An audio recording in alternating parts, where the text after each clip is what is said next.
നമ്മുടെ നാട്ടിലേക്ക് ഒരു ചൊല്ലുണ്ട്, പണം പോയി പവർ വരട്ടെ എന്ന്. അത്തരത്തിൽ പവർ വരുന്നതിന് വേണ്ടി ഇതേ ഒരു പുതിയ വാഹനം തന്നെ അങ്ങ് എടുത്തു. ഒന്നും നോക്കിയില്ല, ടെസ്ല.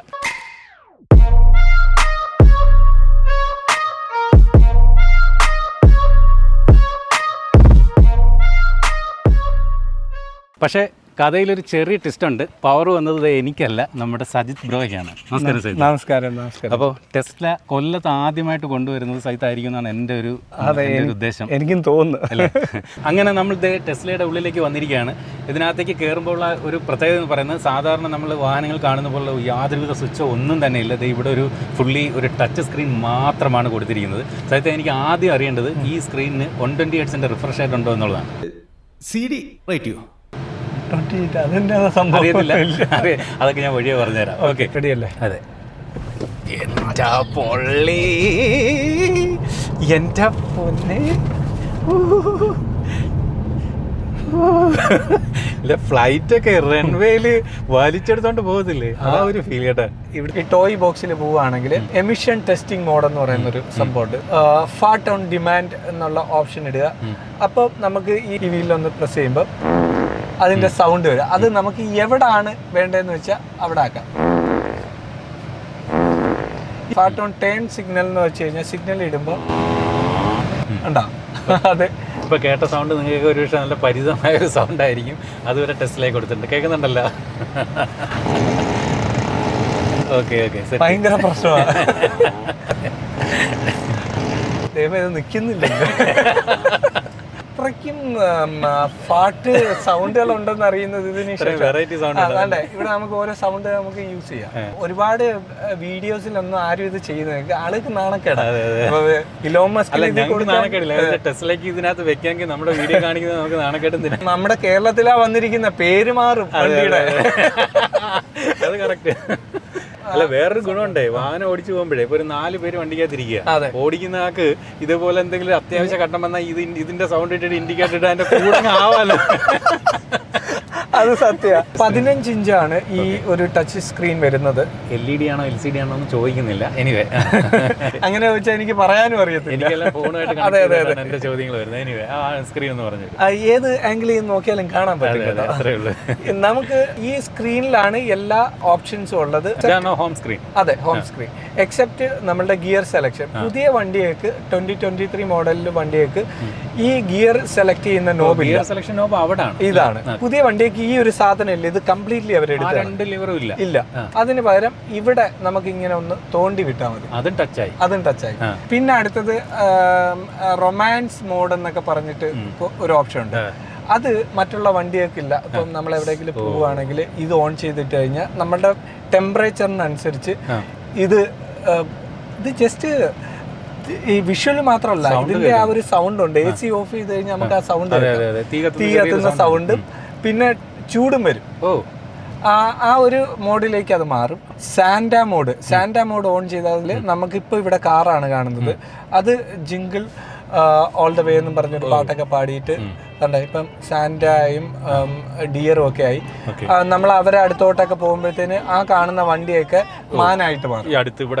അതെ അതെ.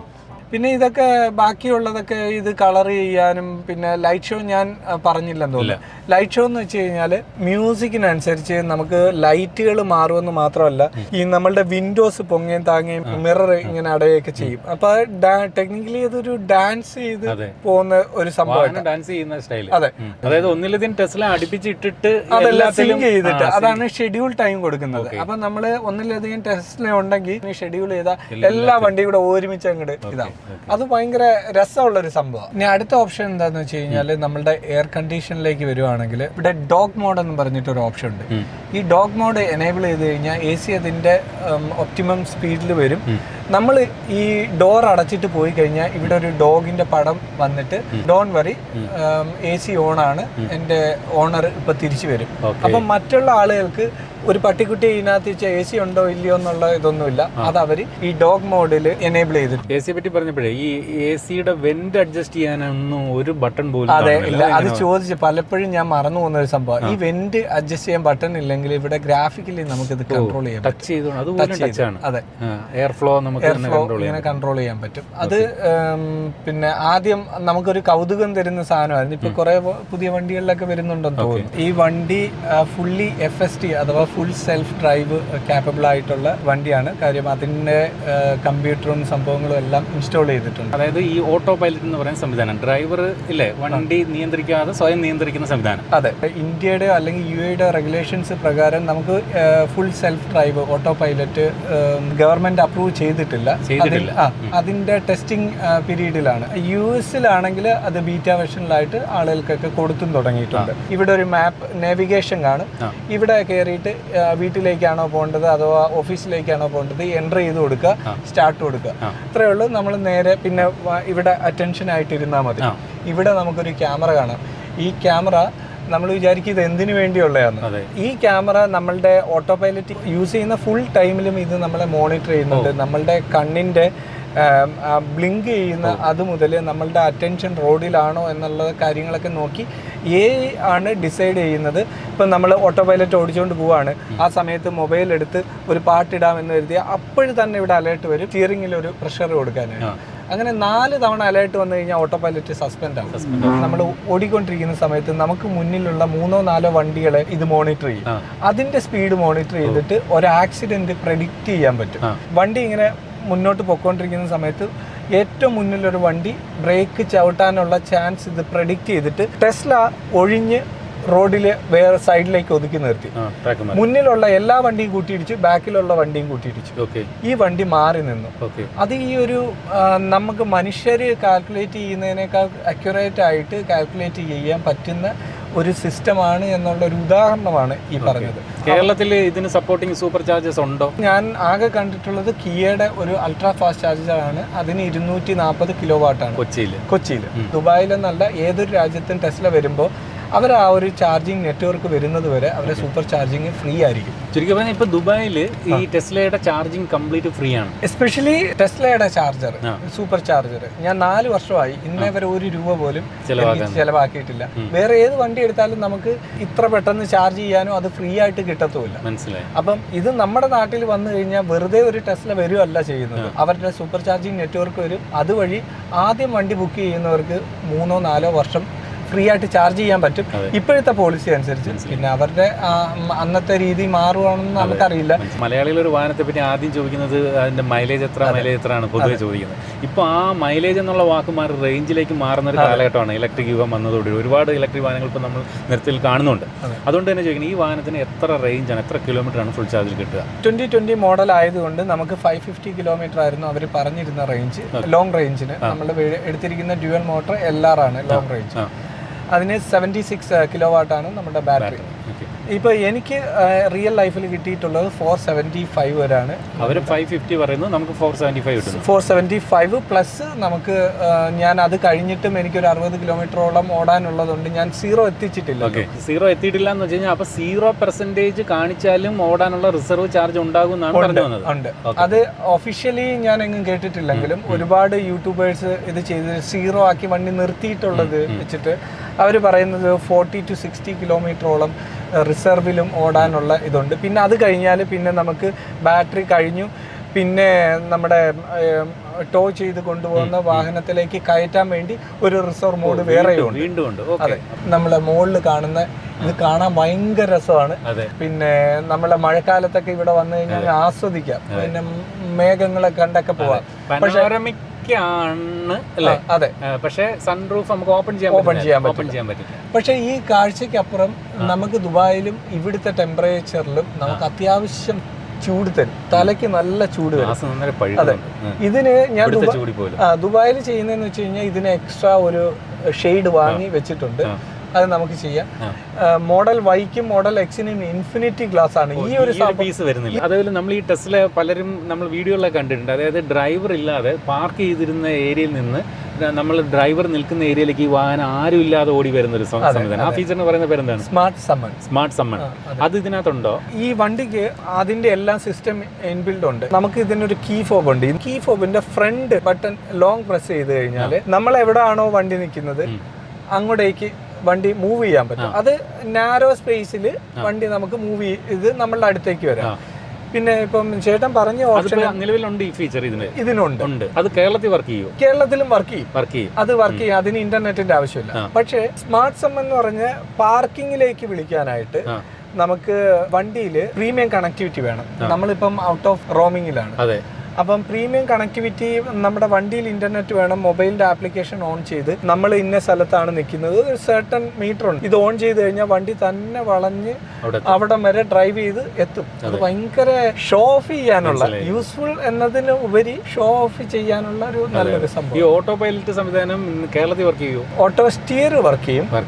Auto pilot full FST work ചെയ്യത്തില്ല. അതിന്റെ പ്രധാന കാരണം നമ്മളുടെ ജിയോഗ്രാഫിക്കൽ അപ്രൂവൽ കിട്ടാനുള്ള ഒരു ഇതുണ്ട്. നമുക്ക് ഇന്ത്യയിൽ അതിന്റെ ഒരു റൂൾസ് ആൻഡ് റെഗുലേഷൻ ഒന്നും ഇവര് വണ്ടി തന്നെ ഇംപ്ലിമെന്റ് ചെയ്തിട്ട് ഇങ്ങോട്ട് വന്നിട്ടില്ല. നമുക്ക് വണ്ടിയുടെ എല്ലാ ഓപ്ഷൻസ്, ഇവിടെ കാറിന്റെ ഒരു പടമുണ്ട്. ഇതിൽ ഞെക്കി കഴിഞ്ഞാൽ നമുക്ക് വണ്ടിയുടെ സകല സെറ്റിംഗ്സ് ഇവിടെ നമുക്ക് ആക്സസ് ചെയ്യാൻ പറ്റും. അത് ഇൻക്ലൂഡിങ് നമ്മുടെ ലൈറ്റിംഗ് ആണെങ്കിലും മിറർ ഫോൾഡ് ചെയ്യുന്നതാണെങ്കിലും എല്ലാം നമുക്ക് ഇവിടെ ചെയ്യാൻ പറ്റും. ഇനി ഇതിന്റെ ഫീച്ചേഴ്സിലേക്ക് പോവുകയാണെങ്കിൽ നമുക്ക് തിയേറ്റർ എന്ന് പറയുന്ന ഒരു ഫീച്ചർ ഉണ്ട്. അതിൽ നെറ്റ്ഫ്ലിക്സ്, യൂട്യൂബ്, ഇങ്ങനെ കുറച്ച് സംഭവങ്ങൾ നമുക്കുണ്ട്.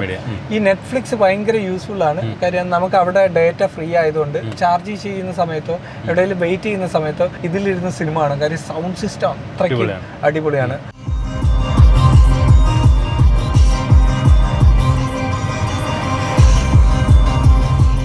ഇതിന്റെ ഒരു സൗണ്ട് ക്വാളിറ്റിയാണ് ഇപ്പൊ നമ്മൾ കേട്ടത്. ഒരു തിയേറ്ററിലൊക്കെ ഇരുന്ന് അല്ലേ, ആ ഒരു ഫീൽ തന്നെ നമുക്ക് കറക്റ്റ് ആയിട്ട് കിട്ടുന്നുണ്ട്. കുട്ടികളെ കുറച്ചുകൂടെ എന്റർടൈൻ ചെയ്യുന്ന ഒരു ഓപ്ഷൻ ഇതിനകത്തുണ്ട്.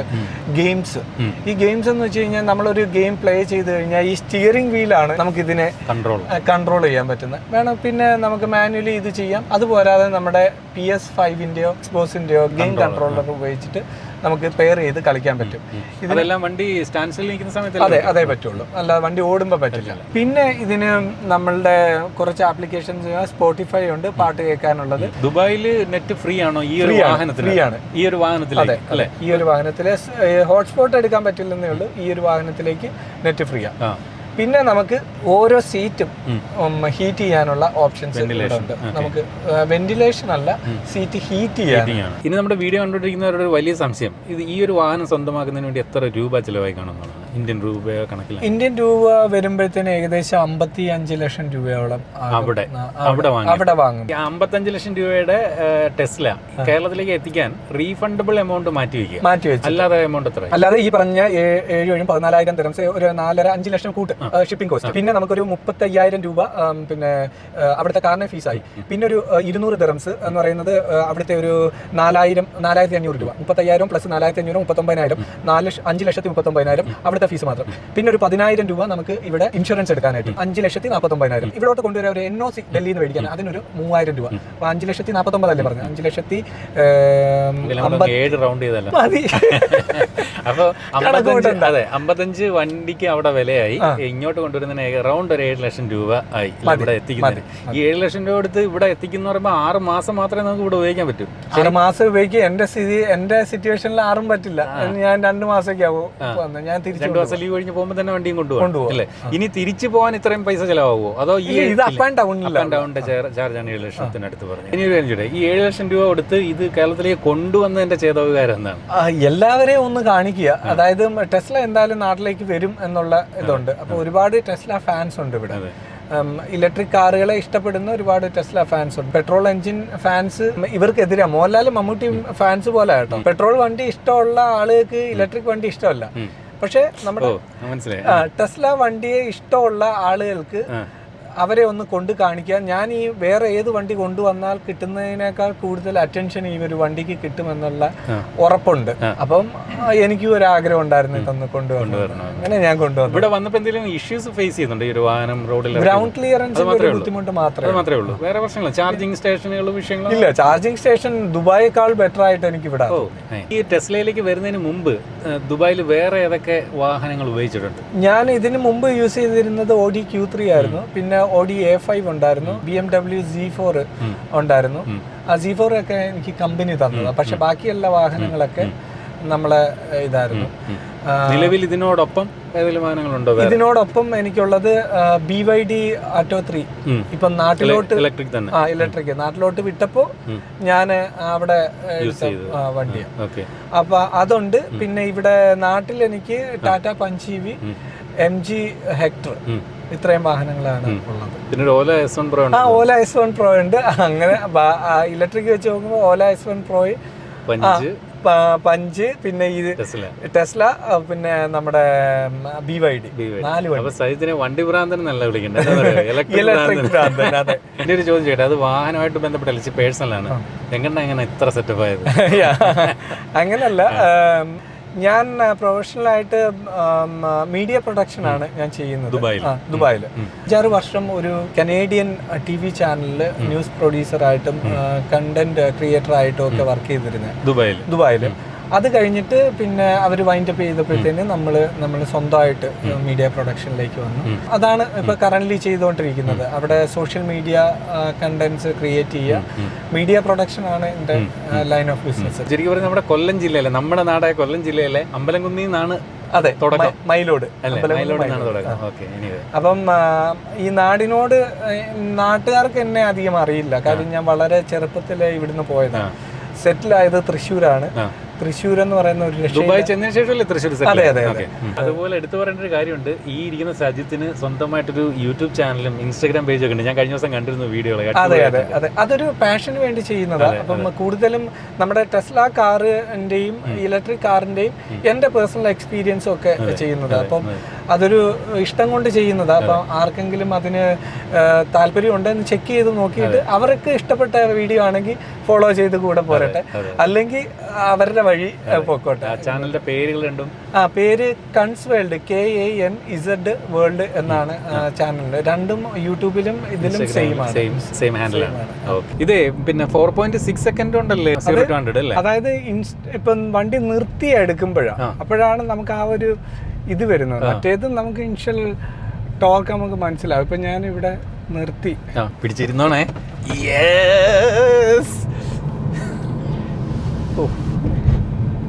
വാരിച്ചെടുത്തോണ്ട് പോകുന്നതാണൊക്കെ അല്ലേ? ഇപ്പൊ ദുബായിലൊക്കെ പറപ്പിക്കാൻ പറ്റൂല്ലേ? അങ്ങോട്ട് പറപ്പിച്ച് വിടുവാപ്പാ.